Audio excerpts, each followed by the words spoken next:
welcome to the introduction of the Arts Core webinar. Some of you may know me. My name is Sarah Surrett. I am an enrollment advisor here at Acadia University. I am also a proud alumni of the Theater Studies program, focusing on performance, which I graduated from in 2019. So I will hand that over to Laura. Hi everyone, I'm Laura Robinson. I'm the Dean of Arts and I'm a proud alumna of Acadia, class of 1988. And I'm also an English professor and Women's and Gender Studies professor. And I will point out that this is also not just Arts Core, but also English and philosophy. And on that note, I'll pass it along to Jessica. Hi everyone, I'm Jessica Slights and I'm the acting head of English and Theatre. I've been teaching at Acadia since 1999, which I can hardly believe, and my particular area of expertise is Shakespeare, though I look forward to taking questions about any realm of English today from you.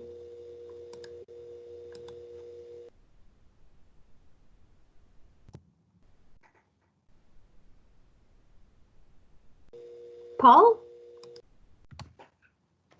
Yes, hi. It's Professor Paula Bella. I've been at Acadia almost as long as Jessica, since 2001. I'm the acting head of the philosophy department. And what I'd like to do today is really just give you a sense of what philosophy is, some of the things that philosophers have done, and just talk a little bit about our program, and then answer any questions that you might have.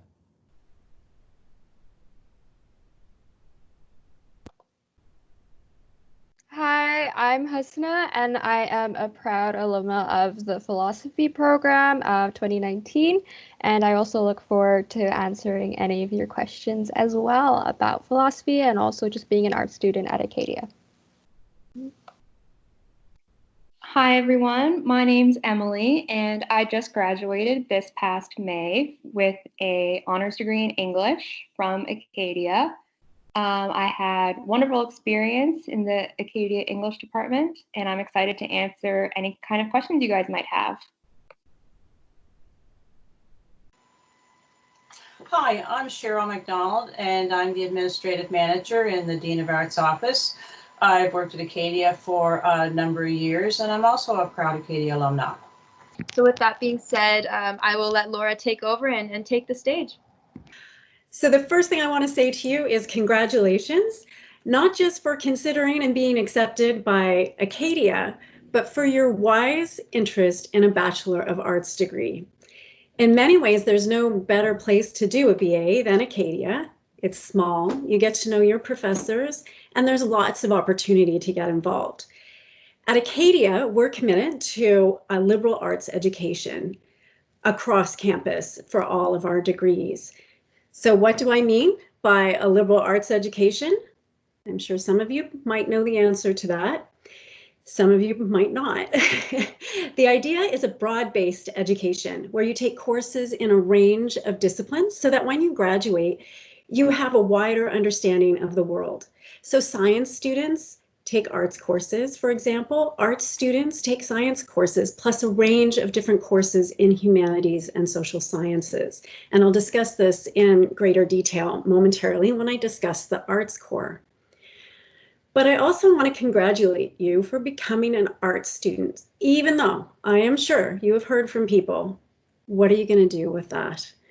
The arts are crucially important. They always have been, but especially now, as our world grows ever more complicated by the day, it seems. Pandemic planning, systemic racism, dictatorships, crashing economies, social injustice, environmental sustainability, food security, theater, art, literature, and beliefs that sustain us, the history, writings, and beliefs that we need to question. False news, terrorism, stories and histories of oppression and of overcoming. Our society will turn to you, an arts graduate, someone with a broad background in multiple perspectives, with the ability to analyze and critique, to help sift through and understand and solve the problems of the future. So when people ask, what are you going to do with a BA? You can proudly respond, help to change the world. So if you want to go to the next slide, thank you. I'm just going to take you quickly through the Bachelor of Arts core. So this is kind of the foundational piece to a liberal arts education, ensuring that people have this broad range by directing people into other areas. So the things that you are required to take as part of the arts core is 6 hours in English. So that's 2 term courses or 1 full year course. Did I say in English? At the 1000 level. 6 hours in a single language other than English. And you can see that those of you who are coming in with another language who can demonstrate that may substitute for another course in English. 6 hours in economics, politics, sociology, or women's and gender studies. And those courses are grouped together because they're what we call social sciences.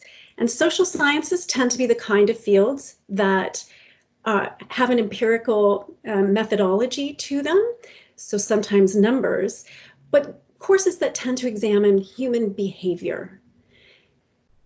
The other part of the arts core is 6 hours in art, classics, comparative religion, history, philosophy, music, so this is more musicology, or women's and gender studies. And here, what you're seeing is humanities. So these are courses that look at the human condition, broadly conceived. And so that's how we make that distinction. Also, there's 6 hours required in the Faculty of Pure and Applied Science. And so again, you're seeing that broad base of education.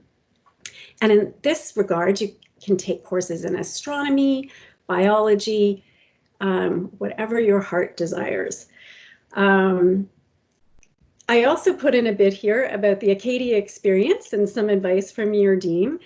So if you can, try to take as many arts core courses in your first year, because it does give you a broad base. You may come in with the idea that you want to take a certain degree as your major, sociology, say, and then you might take a women's and gender studies course and think, oh, wait a second, that's really interesting. And that's the exciting part about being at university, is being able to engage with all these different perspectives and topics. The other piece of advice I have is to get involved as much as possible. And I think it might be more challenging if it's in a little bit of a virtual climate, but I think you can still get involved in clubs, in academic clubs, in other types of clubs through the student union, in residence life, in athletics, in volunteerism, and in the local community. There's such opportunity at Acadia and in Wolfville. And I think that that's when you get such an enriched experience. So on that note, I will turn it over to Jessica, Dr. Slights, who will discuss the English program. Thanks, Laura. And yes, it's Jessica. Good afternoon to all of you, and thanks so much for coming. I have this very pleasant task of telling you about our programs, and I want to keep it short, and I want to leave plenty of time for your questions, and I also want to be sure that I give you a bit of a reasonable introduction to 2 quite different programs, because although we're a single department, English and Theatre, our programs are quite different, so I'm going to treat them one at a time.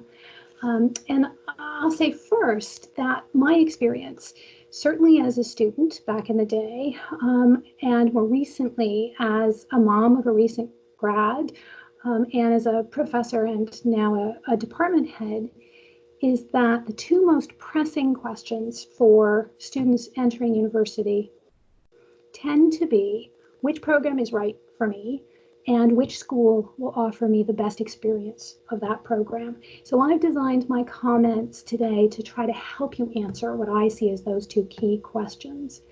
So first, why English?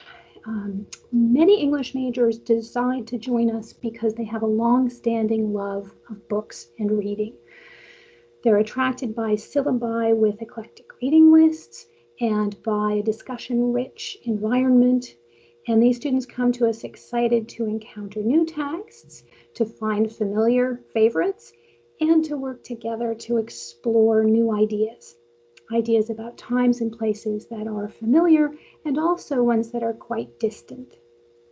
Other students are attracted by the opportunity to learn more about cultural history, to investigate theoretical approaches, to sharpen their analytical abilities, and to develop their writing skills. Still others understand an English degree as useful preparation for a specific career path. And I've included here on the slide a list of positions in which some of our graduates are working, just to give you some idea of some of the many possibilities that are before you. Certainly, employers often stress the importance of strong communication skills, and an English degree is an excellent way to hone those. But I think you might find career possibilities here that wouldn't occur to everyone. And these are all real examples, real life examples. If we turn to the next slide, I'm trying to give you a sense here of why you might want to pursue those sets of interests at Acadia specifically. We offer, first of all, wonderfully rich programs, almost 60 courses taught by professors who are active researchers in a wide variety of literary fields, everything from Shakespeare, that's my own discipline, to children's literature, that's Laura's world, to contemporary experimental poetry, fantasy, many more. There are also double major opportunities for those of you with multiple interests and talents. There are co-op opportunities that allow you to integrate academic study and paid work experience, and I know that's important to lots of students. We offer in-program scholarships to support your work, to reward impressive work. We offer popular creative writing courses. Even the possibility of writing an honors thesis that's a creative piece, a novella, a book of poetry. And that's an unusual kind of possibility at the undergraduate level. It's one of the only programs in Canada that offers that opportunity. We also have an excellent writing center that provides free services to Acadia students. And last, but certainly not least, we offer all kinds of ways for you to get involved. And I want to second Laura's encouragement that you see coming to university not just as an academic opportunity, but as a chance to get involved in the broader university community. So in English, you can attend readings and lectures and theater productions. You can join writing teams. We have various departmental publications, a creative arts magazine, a newsletter, and then there's the wonderful opportunity, and Emily can talk more about this, to participate in the activities hosted by the Acadia English Association, which is one of the most vibrant student clubs on campus.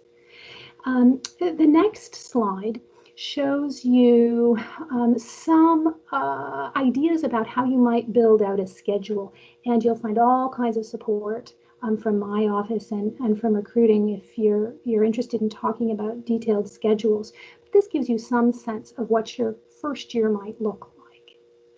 So again, I'm keen to answer any questions, and I'd encourage you to have a look at the department website for details on every one of the things that I've mentioned just briefly here.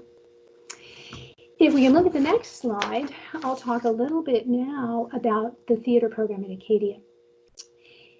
When we talk about theater education, I think many of us think first about actor training. And I want to stress that while this sort of performance learning is an important component of our program at Acadia, it's just one piece of that program, which in fact offers a varied experience that combines studio work in disciplines like acting, but also voice and movement and stage combat, with learning about production work, including lighting, set, costume design. And those hands-on courses are in turn complemented by academic courses like theater history, modern drama, theoretical approaches to theater. And all of these courses are taught at Acadia in a small class environment by instructors who have extensive theater experience as well as teaching experience. So you're being taught by active theater practitioners as well as experienced professors. Our multifaceted theater program, which is supported by the Arts Corps in the ways that Laura described, is designed to help students acquire knowledge and develop skills that will give them an edge in a competitive job market.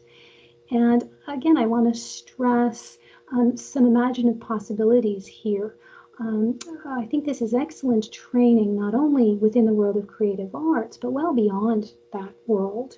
So we have recent graduates from the Acadia Theater program working in fields from public relations to law to education to international development to student recruiting. Shout out to Sarah. So those of you who are interested in auditioning for major stage productions or participating in our annual student-led mini-fest, which is a neat opportunity that even inexperienced students get to put up a short one-actor in collaboration with classmates, you should certainly become theater majors. But maybe there are also those among you who haven't decided on a major yet, and you might also want to consider the advantages of this program. Making theater is a collaborative process, and it enables students to acquire practical and conceptual skills that will prepare them very nicely for flexible or team-based work of all kinds. Strong independent work skills, and also strong presentation skills.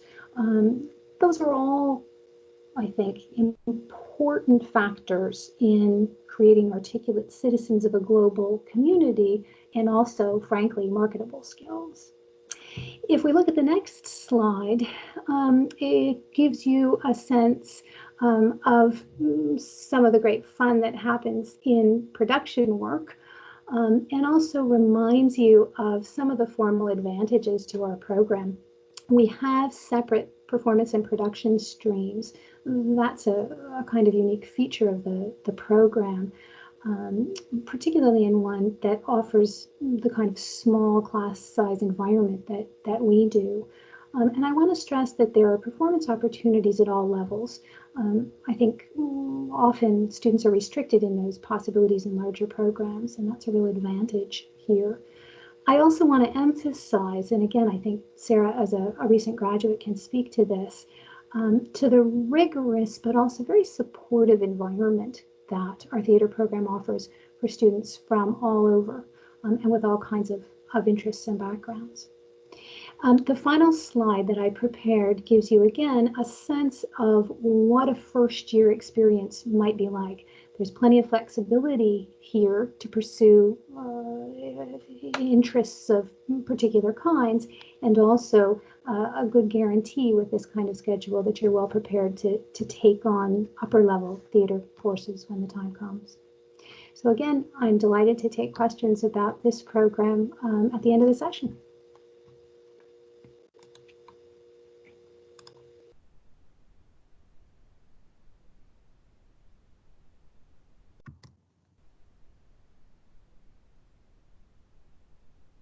Would you like me to jump in?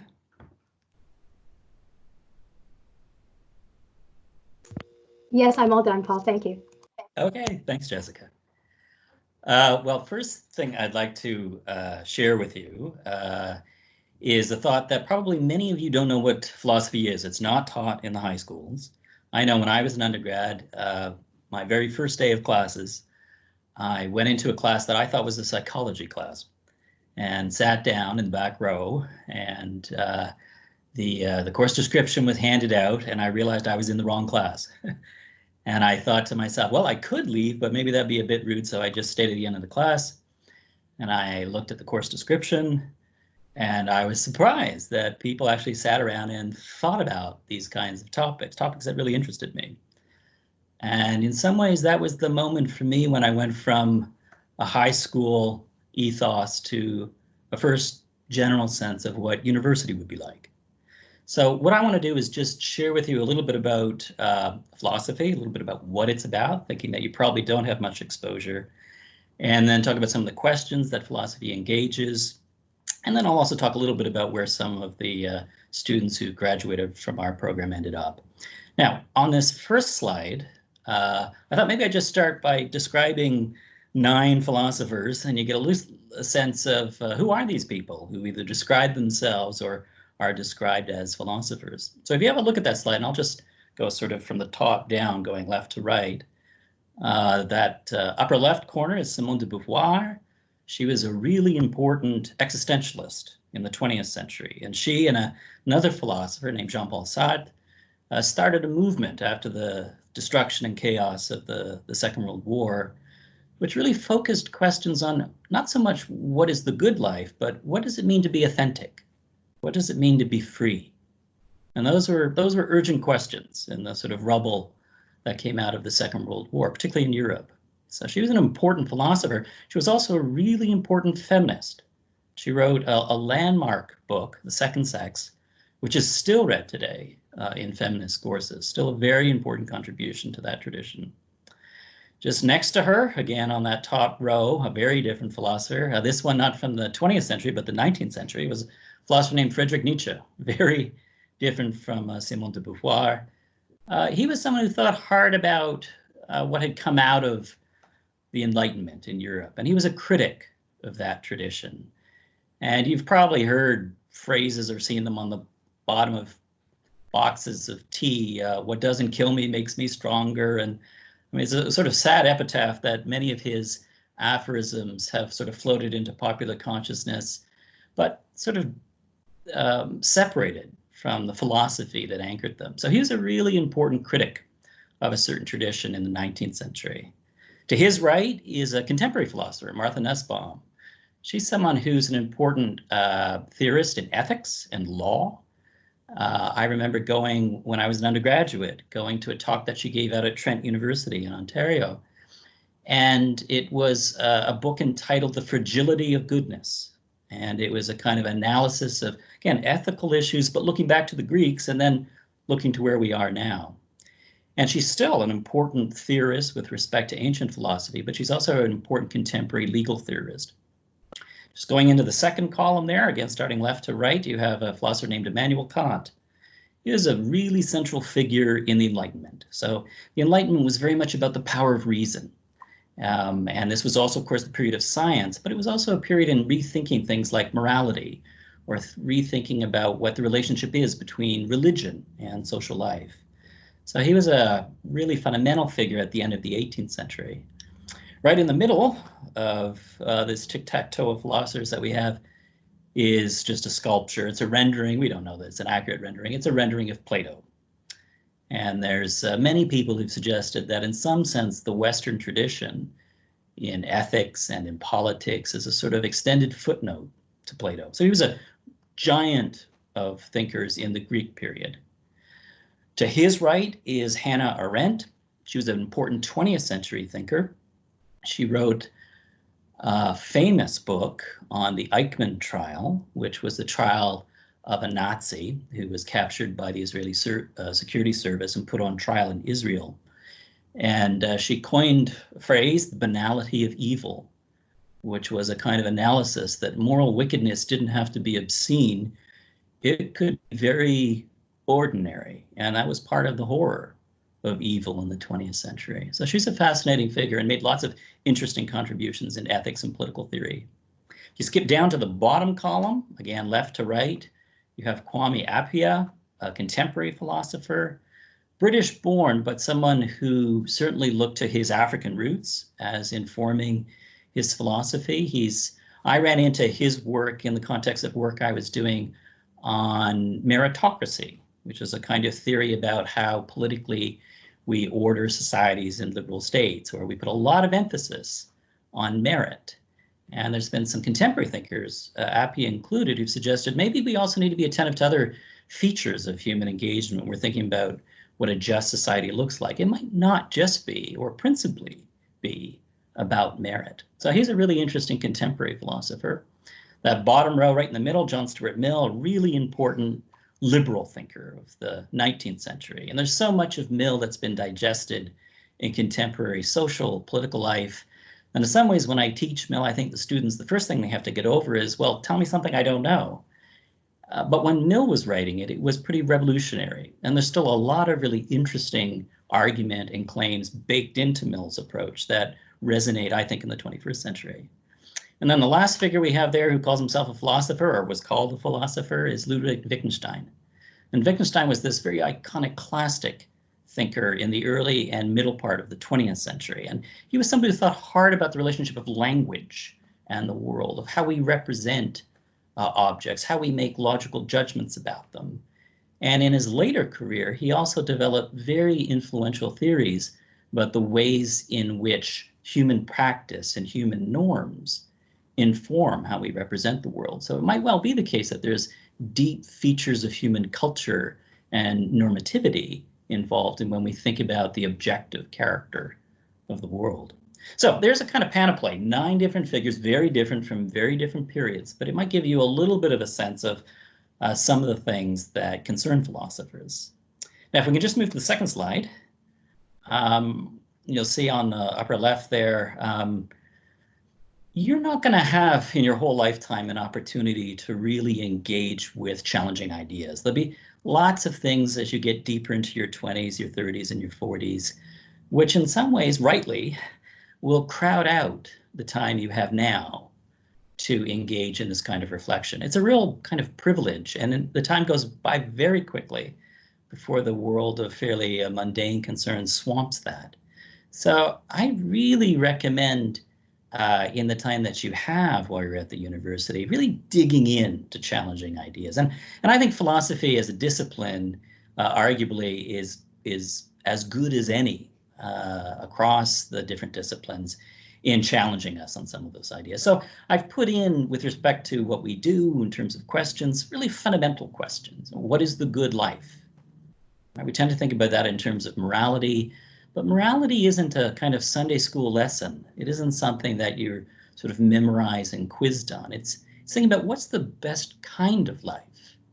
And there's been lots of thinkers going back to the Greeks, to the early Christians, to the Enlightenment, and then to thinkers in the 20th and 21st century who've had different ways of thinking about the notion of the good life. So philosophy takes a very general question like that and really challenges us to think creatively and also think with a degree of precision about how we might respond to that question. What is truth? What is objectivity? Those are what we call epistemic questions. They're about the relationship between how we think and what we think about. And again, you'd be surprised how complicated and how many different responses there are to a very basic question like what is truth? So we offer courses at the first, second, third, fourth year, which really explore those questions of truth, of knowledge, of objectivity, and we'll certainly look to things like science, but we'll look to other features of argument, of logic, when we think about how we might respond to a question like what is truth? What makes something morally right? Well, that's a question that's a little different than what is the good life. It's related to it. It's clearly an ethical question. But again, there's been lots of different types of responses to that question. So you might have a religious orientation. You might think, well, it's what the commandments tell me. Or you might think, no, maybe there's some response in reason. Or you might think, no, it's more about relationship. Lots of different ways of engaging that, and we sort of track historically different approaches from, again, going back to Plato and even some people before Plato, right up to 21st century sort of scientifically informed ways of thinking about how to respond to that. What role does religion have in life? I think this is an urgent question. I myself am an atheist, but I find the engagement between atheism and religion to be rich, interesting, has a long history, again, certainly going back to the Greeks. And I think it has a kind of urgency in the 21st century. I mean, if you live in the valley or you live in a big city, you'll know that we live in an age where churches are increasingly closing down and they're being sold off, sometimes to developers, sometimes for things like childcare centers or community centers. So there is a kind of transformation taking place that we sort of see before our eyes, and it does invite questions about what is the religious impulse? Is it something that we outgrow as a culture, or is it something that changes as culture develops? So we again have a couple of courses, both at the second and third year levels, where we engage some of those. And we introduce those issues in our first year courses as well. So hopefully that gives you a little bit of a taste, and it's really only a taste, of some of the questions that you'll be challenged with if you take maybe a first year introductory course. Well, you'll get exposed to some of these questions. We can have a look at the third slide. What can I do with a philosophy degree? Well, I can tell you as a department head, that's one of the first things, certainly, that parents of prospective students will ask. And I guess the first thing I'd like to say, and this comes back to the point I made earlier, was that is a relevant question with respect to what job you'll be hustling for when you leave this place.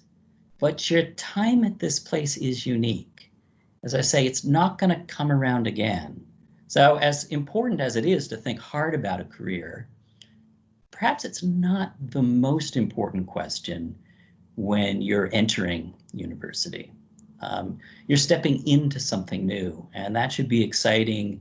And yes, you should be thinking about what will happen when you step out of the place, but that shouldn't displace the joy and excitement and surprise of things that you'll encounter when you come. But that doesn't mean we should ignore it. So it is worth noting that philosophy trains you to read carefully, to think logically, as I've written up here, to write effectively. This is a set of skills that you can take with you. You can deploy these in a whole domain, rich, wide, unpredictable domain.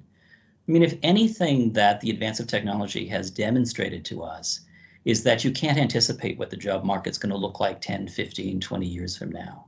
It's constantly an upheaval of change.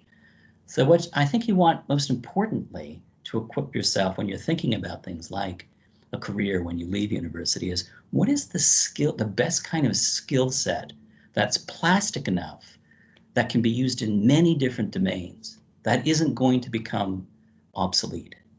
And I think in that way, philosophy is arguably maybe the best program if you're thinking about that mobile skill set. I did want to give you a list of some things that some of our graduates out of this program, not philosophy generally, but of our department, have gone on to do. Clearly, law is a not uncommon destination. A number of our graduates have become lawyers. And we have both at the introductory level with respect to issues in law, and at the advanced level, we have specialized courses in law. I would hope some would want to go on to graduate school and eventually become professors in philosophy. And we've had a number of our graduates have successful careers both in Canada and also in the United States, and also graduates have gone on to Europe. So I think, the life of a professor is a wonderful, interesting life, and not an easy profession, but certainly one that we've had success in placing our students in. We've had people who've gone on as editors, family doctor, civil servants, in the plural, policy analysts, so people who are engaged with government with an expertise in a particular domain. We've had people go on to become financial planners, teachers, designers, people who've worked in non-governmental organizations as officers, we have people in sales.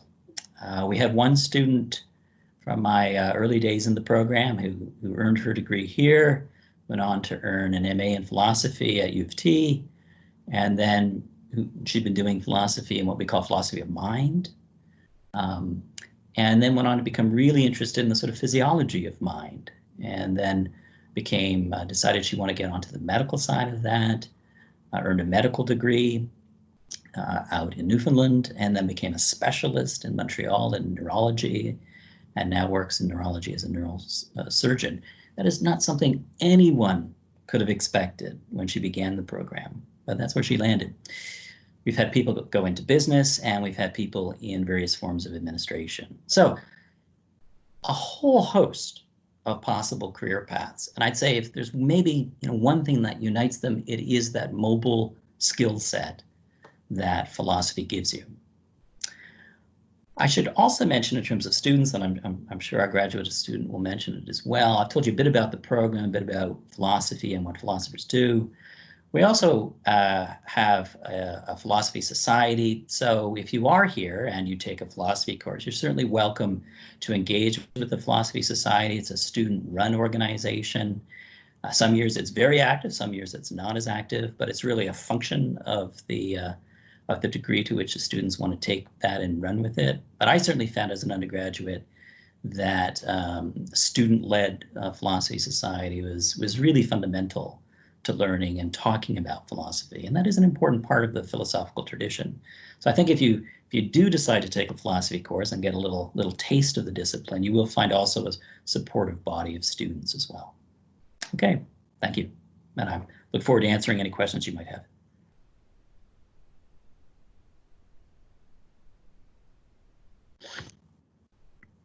That was amazing, first off. So thank you for speaking on all the programs. And I could honestly say that I, as an alum, would not be where I am literally without my arts degree, regardless if it was in theater or English or philosophy.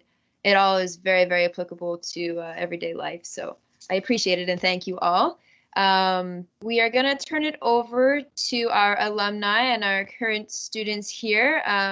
Emily, if you'd like to start, just speak on your experiences and a fun fact about yourself. Sure thing. So I just graduated from Acadia this past May, and I was very involved in the department, so I can answer lots of questions about, any questions really you guys might have about what being in the English department is like. I was also the president of the English Society this past year, so which is a great way to get involved, and I can answer any sort of questions you guys have about that as well. The one piece of advice that I would give you guys is to, be outgoing and make connections with your professors. I participated in the co-op program at the advice of one of my professors, and I did a co-op work term as a student at a children's library. And this fall, I'm going to be going to Dalhousie to get a master's degree in library sciences. So really, my time at Acadia has completely shaped the rest of my life, and I couldn't be more grateful for the time that I spent there.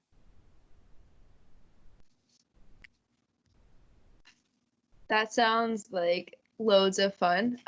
Congratulations on getting to go to Dalhousie, so that's super fun. Husna, if you'd like to share your side of things, that'd be great. Sure. Hi. So yeah, I was an Acadia student, but I was also an international student, so I could definitely answer questions about that. And a fun fact about me is that I'm also now actually pursuing a master's in philosophy. So philosophy went really well for me, and I really enjoyed my time studying philosophy at Acadia, and it made me very interested in these challenging questions that Paul or Dr. Bella had mentioned earlier. And I found Acadia to just be a really wonderful, tight-knit community, and just a very supportive environment for me to learn new things, in classes, obviously, but just in general in your life. And you develop eventually in ways that you don't expect that you would. So I'm super grateful for my time at Acadia and for just how small that community was, because I really do think that it was conducive to me learning and developing. And I would also say that it would be a wonderful thing to get involved at Acadia or the Wolfville community. There's just so many things to do. And different things you can do. Like, for example, I once participated in the mini fest doing sets and props, which was absolute fun. And yeah, that's basically it.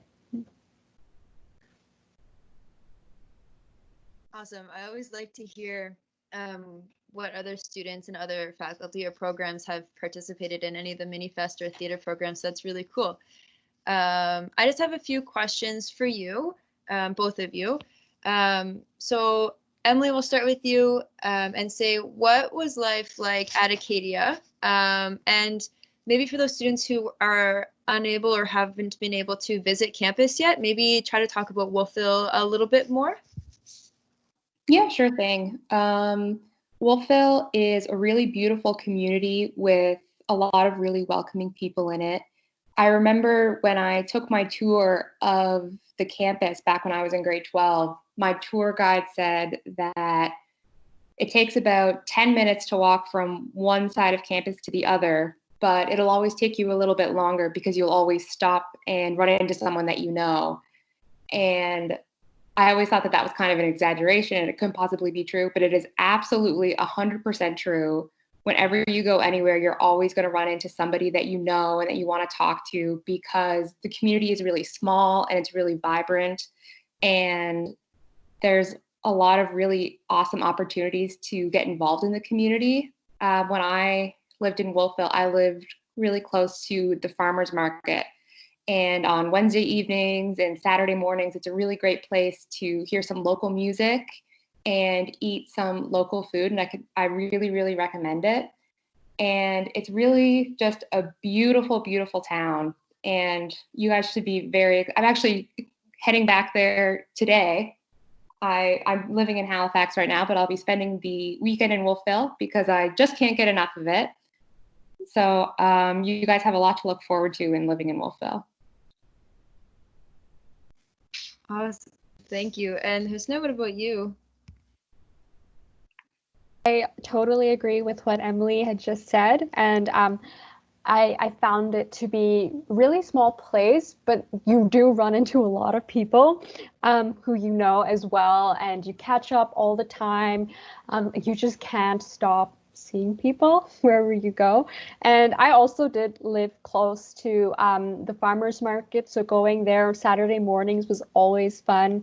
And I would also say going to the local bookshops or even visiting the Al Whittle Theater whenever there's like a play production or for whenever they're doing their film series was also super fun. And yeah, it's just a really wonderful town community and feel. And I found that to be like, you get, like as an international student, you get situated within a community and it's easier to be part of that community than going straight into like a big city where you really don't know anybody and you don't find any like familiar faces.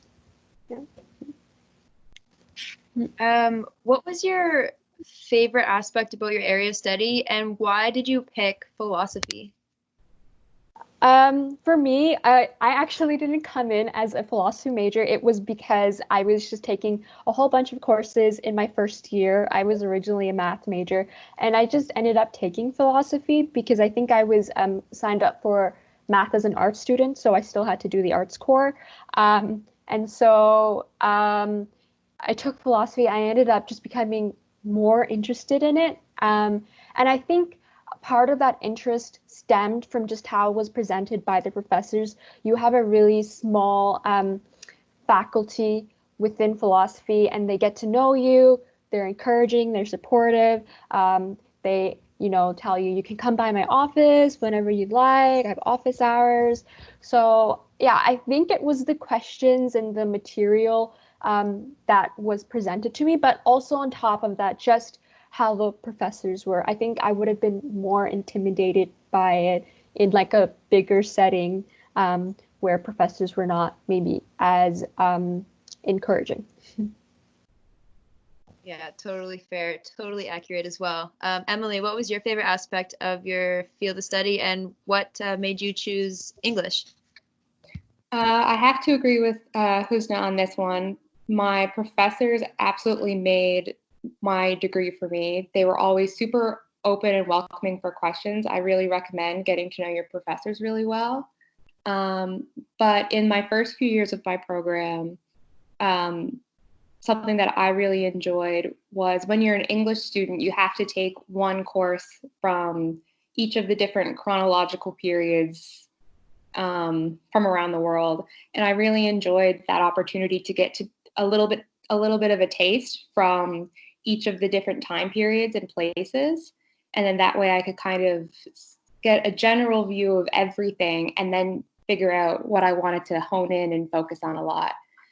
And I was really first interested in English because, like Jessica said, I was really interested in reading and writing when I was in high school, and that was really where I saw myself ending up. And I never could have imagined how much the English program really expanded my writing skills and my reading skills. And so if you're coming into an English degree, not quite knowing, if it's for you, and if, loving to read is a good enough reason to get an English degree, it absolutely is. And it'll absolutely change everything about how you read and interpret the world. Cool. I also agree 100% with you as well. We'll just move on to the next slide, just so we have some time for the Q&A session. So these are just some future touch points for you folks. Like I said, the copy of this presentation will be uploaded to our website in 24 to 48 hours. If you do have questions, general questions, you can get or book a virtual coffee date with one of us, the enrollment advisors, and you can contact that email below, acadia4u@acadiau.ca.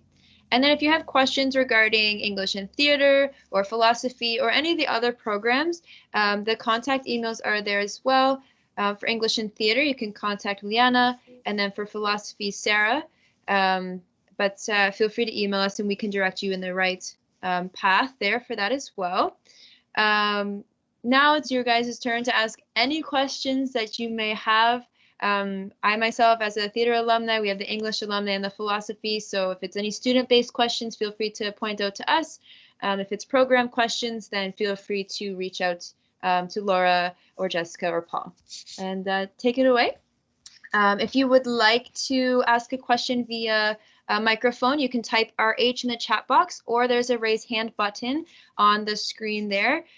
So just click that if you'd like to speak. And if you'd like to type your question, you can type it into the chat box and we'll get right to you.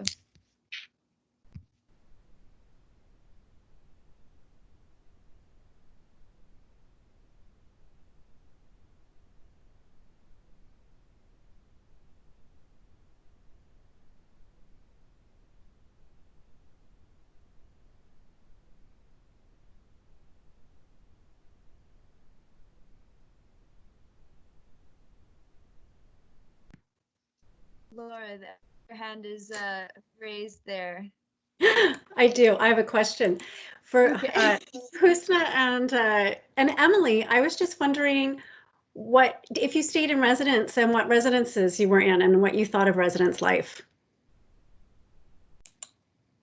Yeah, that's a really good question. I lived in residence for my first 2 years. I lived in Whitman House, or it's also called Tully, which was an all-female residence. And I really recommend living in residence for at least your first year, because it's a really great way to get connected to the Acadia community, especially as you're starting out. And all of my closest friends I actually met in my first week as an Acadia student, and they're still my best friends to this day. So it can be a really great way to learn about different programs and learn about different people from different places. And I was actually a Welcome Week leader for a few years as well. And so everyone should definitely be looking forward to Welcome Week in whatever form that it exists this year, because it's a really great opportunity as well. I also, actually, that's funny. I was also in residence for my first year, and I was also at Whitman or Tully. And I totally agree with Emily. You get to meet a lot of people on res. And also, not only that, but you get to learn about like the student folklore of your residence or of like the surrounding residences. Like you will learn about Pete the Ghost at Whitman and, have fun with these stories that students share with each other.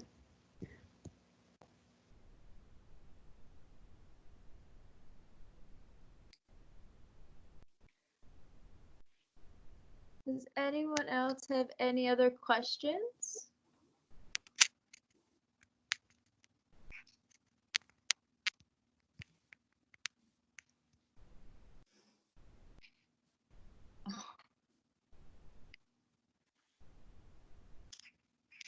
Okay, so if you folks do come up with any questions eventually, oh, when is Welcome Week?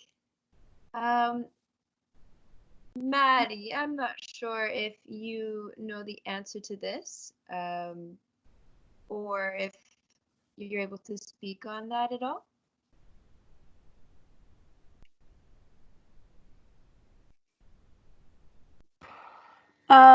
That would be a Leah question. I don't know that one, Sarah. Sorry. We can throw up Leah's contact info. Perfect. Okay, so Jamie, we will put Leah's contact there, and you can reach out to her, and she will be able to give you all the details for Welcome Week and any other upcoming events like orientation, virtual orientation. Paul, you have a question? Well, yeah, I thought I wonder if the two graduates of Acadia had any advice maybe for a first-year student about given your own, if you can remember back that far, your own first-year experience. Is there any general advice you'd give to the incoming students about how to manage that first year?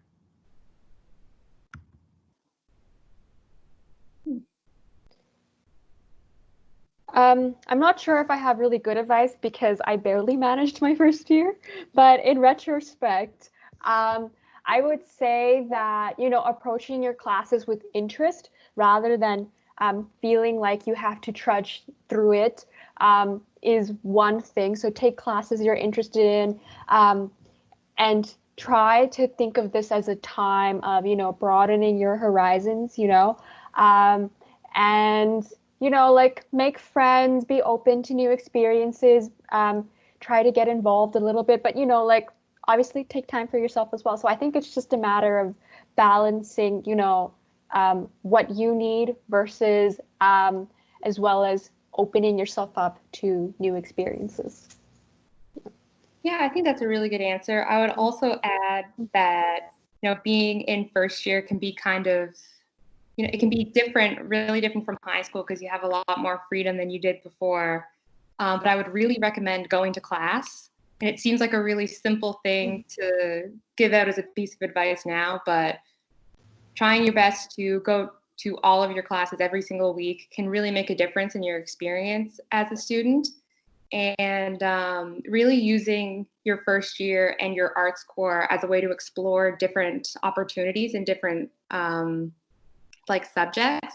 My minor ended up being biology because I took a bio class as my science credit in my arts core, and I enjoyed it so much that it ended up being my minor. So you can really use your arts core to explore as many different subjects as you want. I will speak on that as well and say, get involved as much as you can in any sort of extracurriculars, clubs, activities. There's loads and loads of things to choose from. And I met some of my best friends just by going to a get-together for music once or twice a week. So it really does change the environment, and it changes, your support system. And that's really important to feel supported in your first year. So try to get involved as much as you can. I'm not seeing any more questions. So with that, I think we will come to a close, but Maddie will put the contact emails into the chat box if you folks do have questions that pop up later on. I want to thank everyone for coming and speaking this evening, and I hope you all are doing well and staying safe, and have a happy Friday. Bye, everyone. Bye. Bye. Thank you. Bye.